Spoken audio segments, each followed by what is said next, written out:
ছাত্র জনতার রক্তের মধ্য দিয়ে দেশে ফ্যাসিবাদী শক্তির পতন হলেও এখন ফ্যাসিবাদী আন্দোলনের সাথে জড়িতরা নিজেদের মধ্যে ঝগড়া বিবাদ নিয়ে ব্যস্ত বলে মন্তব্য করেছেন এবি পার্টির চেয়ারম্যান মুজিবুর রহমান মঞ্জু।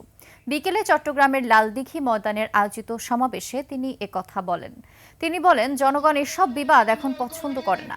জনগণের সমস্যা দ্রুত সমাধানের দাবি জানিয়ে মুজিবুর রহমান বলেন, পেটে ভাত না থাকলে কে শেখ মুজিব আর কে জিয়া এটা জনগণ বুঝবে না। তিনি চট্টগ্রামের জলাবদ্ধতাকে প্রধান সমস্যা উল্লেখ করে সমস্যার সমাধানে খাল খননের দাবি জানান।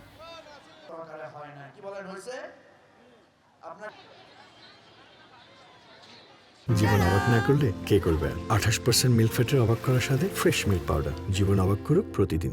শেখ হাসিনা চলে যাওয়ার পরে এখন নিজেদের মধ্যে একটা দ্বন্দ্ব সংঘাত শুরু হয়েছে।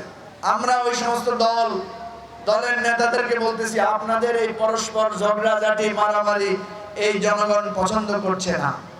আমার যে শিশু স্কুলে যেতে পারছে না, আমার যে রিকশাওয়ালা ভাই তার মেয়েকে বিয়ে দিতে পারছে না, তার কাছে শেখ মুজিব কি আর জিয়াউর রহমান কি কোনো পার্থক্য আছে?